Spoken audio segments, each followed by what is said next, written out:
Guys, we're live with Cooking with Diesel today, and I just want to show you guys what I'm eating. It's pretty much the same as the last video, but we're going to cook it a little bit differently this time. I'm a big fan of ground chicken and ground turkey and all the ground foods, but as you know, ground chicken can be sometimes twice as expensive as regular old chicken breast here. And so I decided to make an investment in a food processor blender, whatever you want to call it. Right here I got the Ninja Professional. It came with this and a couple other attachments, which is really cool. And we're just going to ground it up the cheap way, the diesel way. So you just put it in here. So I cut up the chicken up into little maybe thirds or whatever, so it'll blend up a little bit easier. And you can fit a little bit more in there. So I'm gonna put that in there, and then we're gonna grab some seasonings as well. Same old stuff, I think. Let's see what we got today.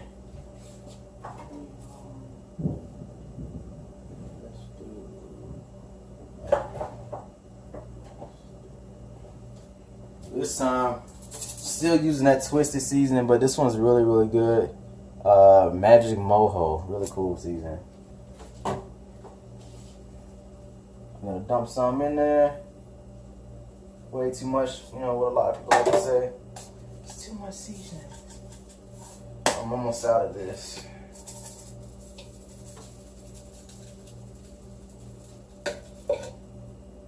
Alright. This has like a really, like it says, Latin feel to it. If you like that solid food, definitely try it out. Whew. Ah, man. And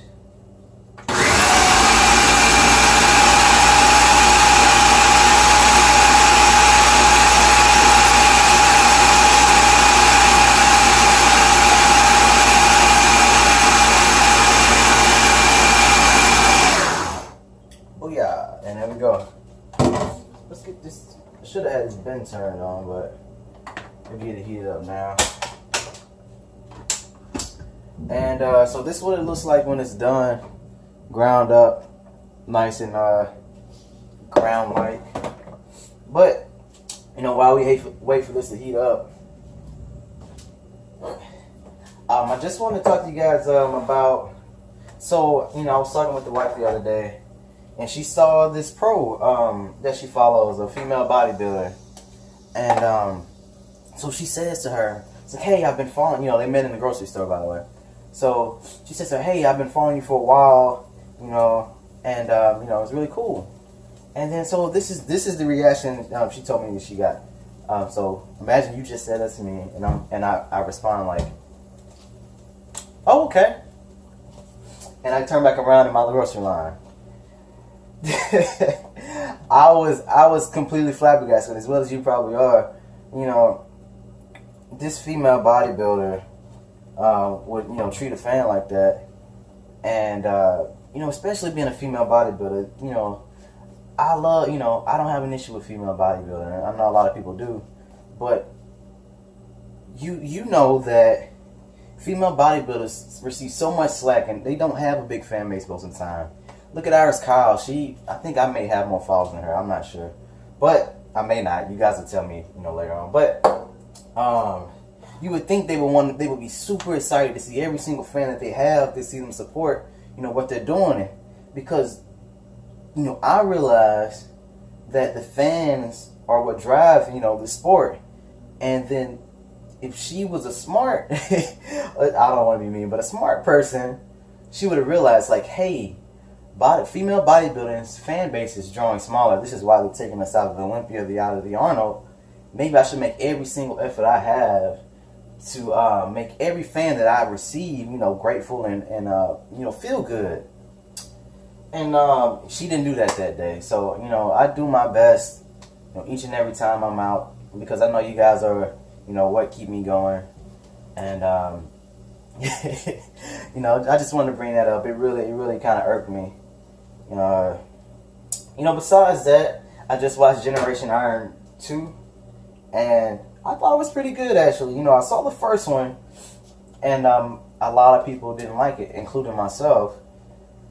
You know that in the first one, man, it was so depressing. Body was like, whoever edited this thing or directed or produced it, I don't know which, but the way they showed bodybuilding was like the most depressing thing you will ever see in life. They showed, Hidetada and his wife. They showed them. His wife basically said she doesn't know why, she doesn't support him. She doesn't know why he does this, and why would anybody ever choose to do this? On camera, you rewatch it, you'll see it. You'll see they showed Dennis Wolf do like the most horrendous job in that audition ever. I mean, it was really sad to see, man. It was kind of funny, but at the same time, it was like, man, you see, they just so happened to edit it in a certain way to catch Branch Warren saying, "Oh yeah, see, I'll never injure myself," and then they cut to him falling off a horse and tearing his quad off. It seemed like they made us bodybuilders out to be a joke in that movie, and I didn't really like it. And so skip forward to the new one. Yes, there's not as many bodybuilders in it, and I understand a lot of people were upset about that, but I think this one's a little bit more upbeat than the last one. They showed Hidetada moving on. I guess he divorced that wife and got him someone that was more supportive, Iris Kyle. So, which was really cool. Y'all might not think the best of her, but I think it's cool that he found someone to make him happy. They showed the new guys at the Oxygen Gym. Showed them having fun, all being together. Showed them what and it's cool to see people that gym over there, because it's kind of like the Middle Eastern version of like the Goals of Venice, where all the bodybuilders are there hanging out, training together. Besides that, they had that guy Colin Von. I'm just gonna call him Colin. I don't know his full name, but they showed Colin, and my first impression was I wasn't too much bigger fan of him. I mean, not anything against him. It's just it just wasn't what I was looking for. But he was actually pretty cool. I feel like I would get along with him a lot. He's funny. Not the most. I mean, he could do a lot. He could do very well in this sport if he wanted to, but it seems like he's not very invested in it. But when you're starring in movies now, it's a little different. Kai Green in the movie.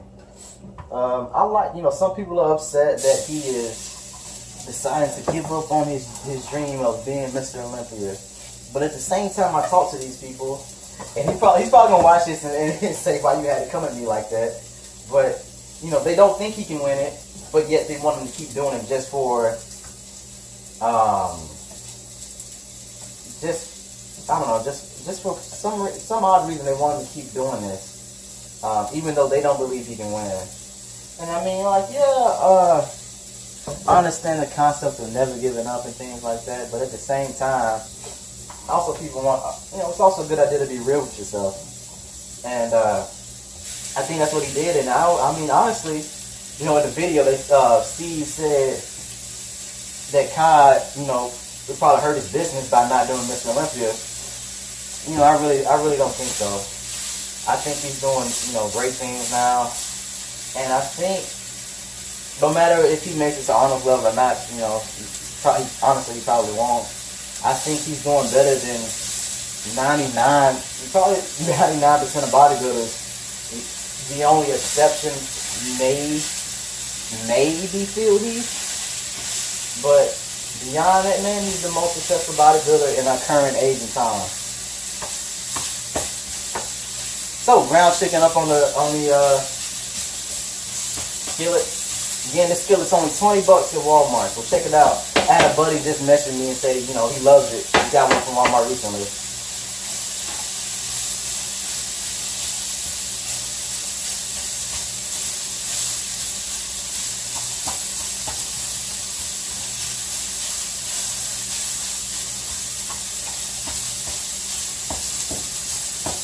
But so I was in the movie too as well, and it was actually fun shooting for it. You know, it's weird. I was only in the movie for like maybe 10 seconds, me and Santi. But I was there for a day and a half doing different shoots and whatnot. So very, very cool. You know, that gym, if you ever get a chance to go to Tampa and to visit the MI40 gym down there, or even the ASP Labs, which is where we filmed at, which is a really, really cool place to be. A lot of advanced equipment and a lot of very, very smart people. People my age who have like masters, like at least a master's degree. I'm like, oh my god. And it's a really relaxed workspace. It's cool, man. Everybody's young there, having a good time. I should be back down there in Tampa in about 3 weeks. Cause next week I'm going to Chicago. So if you're in Chicago, come and see me at the show. The week after that, I don't remember. And the following week I'll probably end up going. So, also, there's this beef with, so I watched a video on RS Muscle of Lee Priest, of him, the word never came out of his mouth, but Dave Palumbo said he wants back into IFBB. I don't know, you know, I never heard him, Lee Priest actually say those words, but Dave said it. But I think it'll be really cool, man. I always love Lee Priest. Some people are, it's so funny. Bodybuilders are so critical of each other. But yet we complain when we have normal everyday people, you know, always talking about us like, oh, why would you want to be that big? Oh, why are you eating that much food? But yet we want to judge somebody else, like a female bodybuilder, for why she wants to be that big, or you know, a bodybuilder who wants to get tattoos. You know, I'm not with that. But I understand where they're getting at, but I'm never gonna after me doing bodybuilding, I'm never gonna judge people off of what they enjoy, you know. So, but it was a really cool interview. And, you know, Lee Priest is one of the first bodybuilders I ever, you know, aspired to be like. He really pushed me in the beginning, you know, because he turned pro at a very early age, and he looked ridiculous even at 21 years old, you know. And he's always been, you know, honest, and that's really cool, man. One of the coolest people in the sport.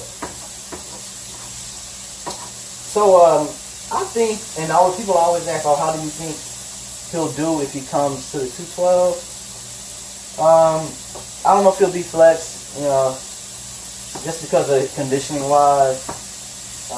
And I think his back may have not have been as good as flex, but top 3 easy, top 3, even first, you know, second place.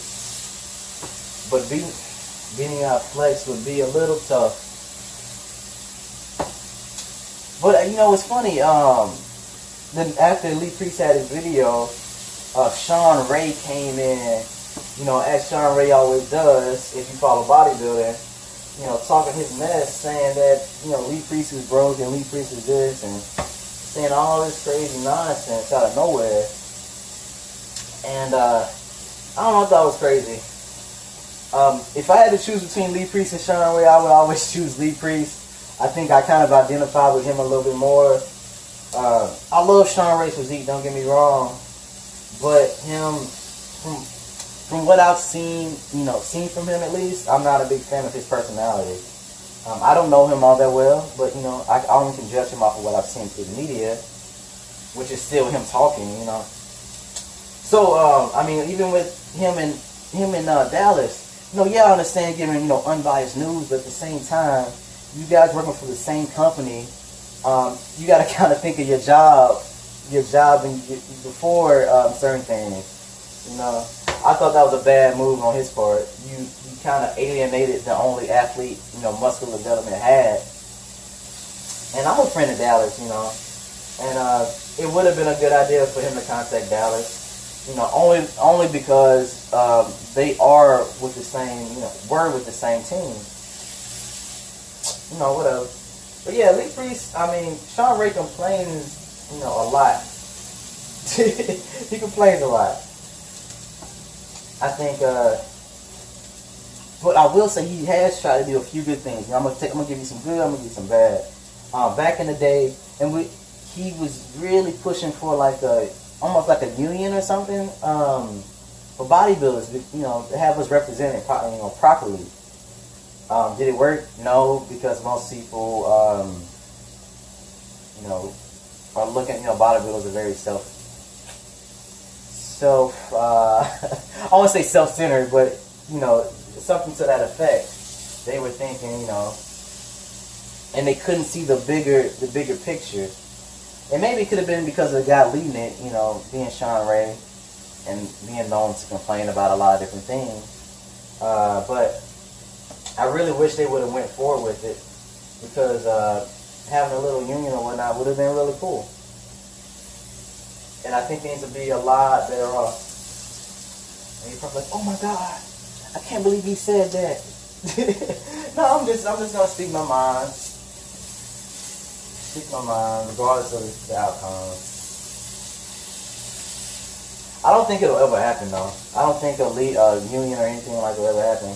Because you're always gonna have in bodybuilding someone willing to do it for less.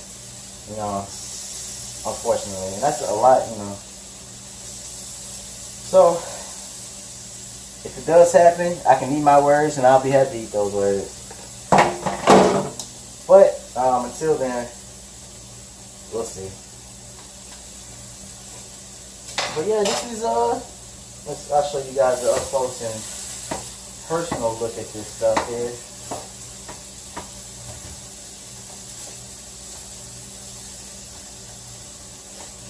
So this is Rough Diesel's ground chicken.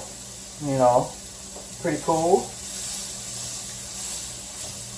I gotta get the numbers for you guys to see how much you actually save by buying just regular chicken breast for like $1.88, $1.99 compared to buying ground chicken. Because I know, I want to say the ground chicken you don't get very much. I know. Maybe it's a pound. It's a pound. Yeah, it's actually, I think it's $5 a pound if I'm not, or $4 a pound if I'm not mistaken. So you're saving a ton of money by doing this.